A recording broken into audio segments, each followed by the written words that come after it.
معاشی طور پر کوئی انسان اونچا نہیں، کوئی انسان نیچا۔ تو ضرورت اس امر کی تھی اور اب بھی ہے کہ قرآن کے میٹا فزکس کے ساتھ جدید فزکس سے حاصل شدہ معلومات کو جوڑا جائے،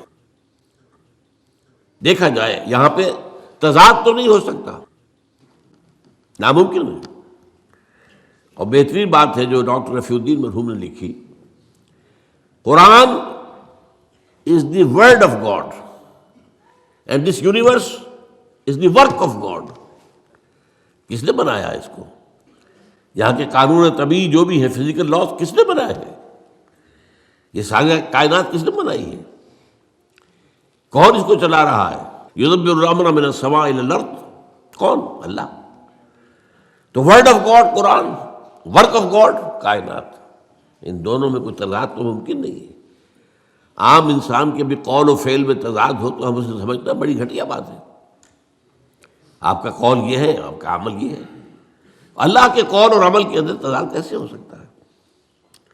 یہ ضرور ہوا ہے کہ قرآن مجید تو آج سے 1400 برس پہلے جو ہے نازل ہوا ہے، اس وقت انسان کی جو مادی معلومات تھی وہ اتنی کم تھی کہ قرآن مجید میں فزیکل فینومینا کا جو تذکرہ ہوا ہے ان کو صحیح طور پر سمجھا نہیں جا سکتا تھا، اس لیے کہ ابھی ہماری معلومات اس کائنات مادی کے بارے میں بہت محدود تھی۔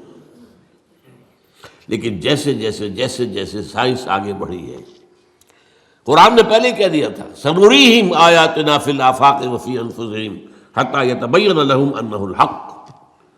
یہ ہم قرآن تو آج دے رہے ہیں تمہیں، لیکن ہم اپنی آیات، نشانیاں آفاق اور انفس میں دکھائیں گے دکھائیں گے دکھائیں گے اور دکھائیں گے، یہاں تک کہ یہ بات تم پر بالکل واضح ہو جائے گی، مبرہن ہو جائے گی، یہ قرآن حق۔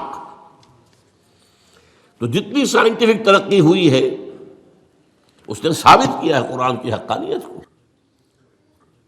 آپ نے پہلے بھی تذکرہ سنا ہوگا، ٹورنٹو یونیورسٹی کا جو ہیڈ آف دی ڈپارٹمنٹ، جو یہ ایک خاص علم جنین ہے، یعنی ماں کے بطن میں جو بچہ پرورش پاتا ہے، ایمبریولوجی اس سائنس کا نام ہے۔ آج جب کہ انسان نے، آپ کو معلوم ڈسیکشن بھی ہوتا ہے، سب کچھ ہوتا ہے، مائکروسکوپ بھی ہے، اور نہ معلوم کیا کیا چیزیں ہیں جس کے اندر داخل کر کے دیکھ لیتے ہیں۔ گھٹنے کا درد ہے، گھٹنے میں کیمرہ داخل کر دیتے ہیں، وہاں سے دیکھ لیتے ہیں اندر کیا ہے۔ تو آج جو معلومات حاصل ہوئی ہے وہ حیران ہوا، 1400 برس پہلے یہ کیسے دے دی گئی قرآن مجید کی؟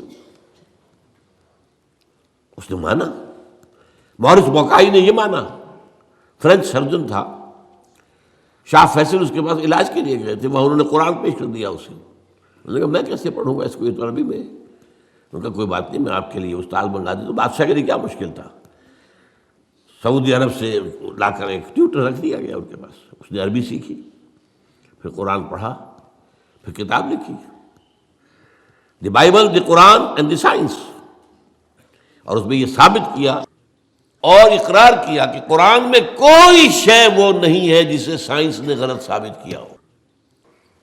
یہ ہو سکتا ہے کہ قرآن میں بہت سی چیزیں ایسی ہیں جن کی حقیقت تک ابھی سائنس کی رسائی نہیں ہوئی، یہ اور بات ہے، لیکن کوئی شے ایسی ثابت ہو گئی ہو کہ قرآن کی یہ بات غلط ثابت ہو گئی، یہ نہیں۔